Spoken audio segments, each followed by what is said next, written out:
Deputy speaker സ്ഥാനം DMK-ക്ക് offer ചെയ്തതെന്ന് പറയുന്നത് ഇന്ത്യ സഖ്യത്തിൽ വിള്ളലുണ്ടാക്കുക, DMK എങ്ങനെയെങ്കിലും പാട്ടിലാക്കുക എന്നാണ്. പക്ഷേ DMK അതിനൊന്നും നിൽക്കത്തില്ല എന്ന് നമുക്ക് എല്ലാവർക്കും അറിയാം. ഒരു ഡെപ്യൂട്ടി സ്പീക്കർ പദവിക്കണ്ടി ഇന്ത്യ സഖ്യത്ത് വിള്ളലുണ്ടാക്കാൻ ഒരിക്കലും DMK തയ്യാറാകത്തില്ല.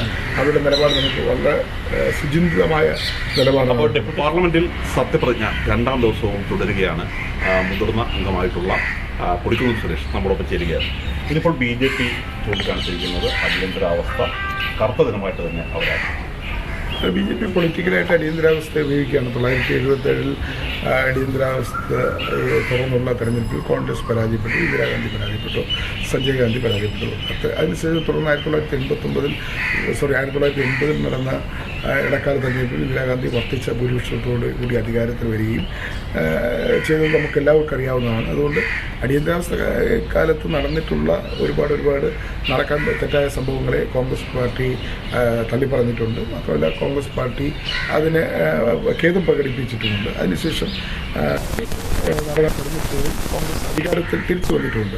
പക്ഷേ BJP ഇപ്പോഴും ഈ അടിയന്തരാവസ്ഥയെ ഉയർത്തി കാണിച്ചുകൊണ്ട് ഭരണഘടന ലംഘിച്ചു എന്ന് പറയുകയാണ്. പക്ഷേ അതിനേക്കാൾ അടിയന്തരാവസ്ഥ അപ്രഖ്യാപിത അടിയന്തരാവസ്ഥയാണ് BJPയുടെ 10 വർഷക്കാലം രാജ്യം അഭിമുഖീകരിച്ചുകൊണ്ടിരിക്കുന്നത്. അതുകൊണ്ട് പ്രധാനമായിട്ട് ഇവർ പറയുന്നത് ഈ ഭരണഘടന മാറ്റി എഴുതും എന്നുള്ള വലിയൊരു ഗ്രൂപ്പിലൊക്കെ അവർക്ക് തിരിച്ചടിയായത് അതാണ്. അത് സംവരണം എടുത്തു കളയാൻ പോകുന്നു.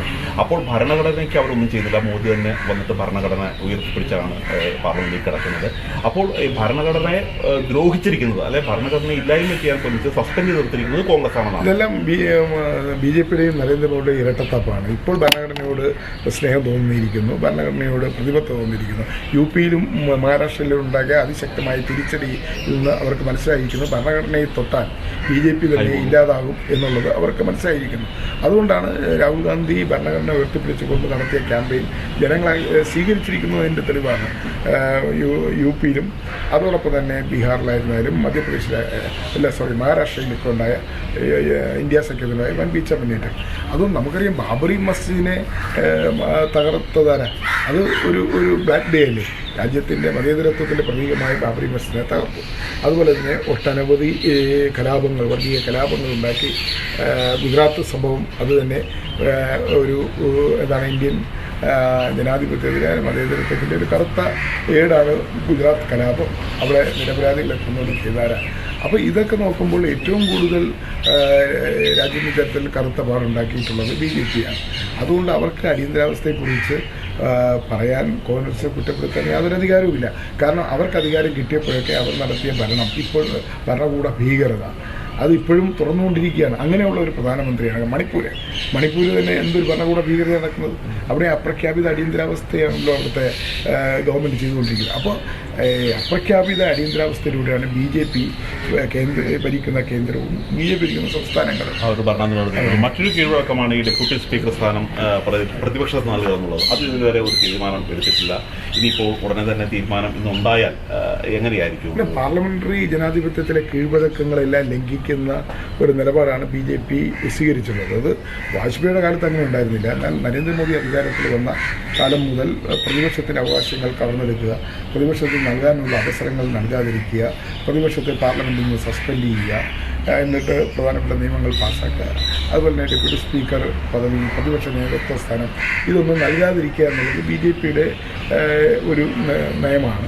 അത് ഇത്തവണയും അവരത് ചെയ്യുന്ന എന്നുള്ള സൂചനയാണ്. പ്രോട്ടോയ്സ് സ്പീക്കറിൽ അവർ പാർലമെൻറ്റിൻ്റെ കീഴ്വഴക്കങ്ങൾ ലംഘിച്ചുകൊണ്ട് ജൂനിയറായ ഒരാളിനെ പ്രോട്ടോയ്സ് സ്പീക്കറായി ഇരുത്തി സഭ നടപടികൾ അംഗങ്ങളുടെ സത്യപ്രതിജ്ഞയും സ്പീക്കർ തെരഞ്ഞെടുപ്പുമൊക്കെ നടത്താൻ തീരുമാനിച്ചിരിക്കുന്നത്. ഇനി അടുത്ത ഡെപ്യൂട്ടി സ്പീക്കർ തെരഞ്ഞെടുപ്പാണ് വരുന്നത്. സാധാരണഗതിയിൽ സ്പീക്കർ എന്ന് പറഞ്ഞാൽ സഭയുടെ എല്ലാവരുടെയും സ്പീക്കറാണ്.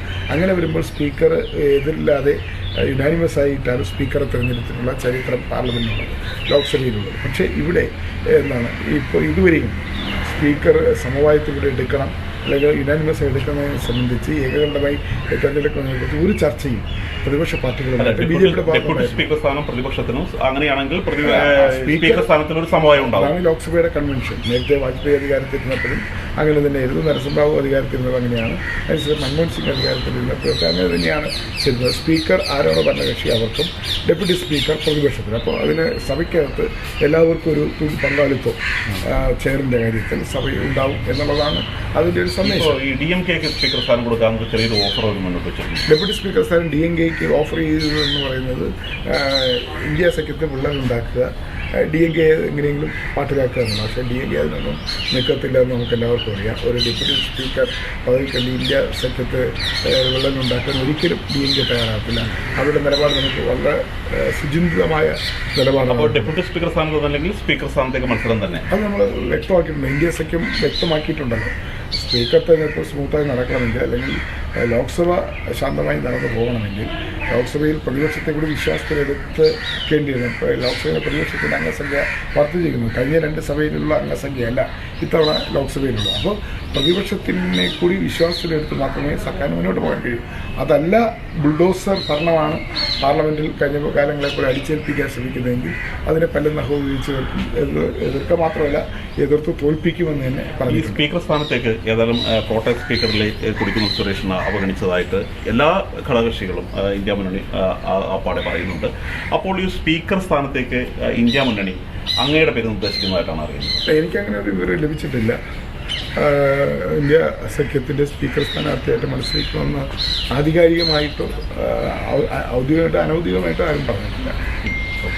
ഇന്നത്തെ യോഗത്തിലായിരിക്കും ഇക്കാര്യങ്ങൾ തീരുമാനം ഉണ്ടാകുക അല്ലേ? ഇന്ന് ഇപ്പോൾ 10 മണി മുതൽ 12 മണി വരെയാണ് സ്പീക്കർ പോസ്റ്റിൽ പദവിയിലേക്ക് നോമിനേഷൻ കൊടുക്കേണ്ടത്, അല്ലെങ്കിൽ സ്ഥാനാർത്ഥിയെ പ്രപ്പോസ് ചെയ്യേണ്ടത്. അതുമായി ബന്ധപ്പെട്ട് 10 മണി 12 മണി വരെ ഉണ്ടല്ലോ.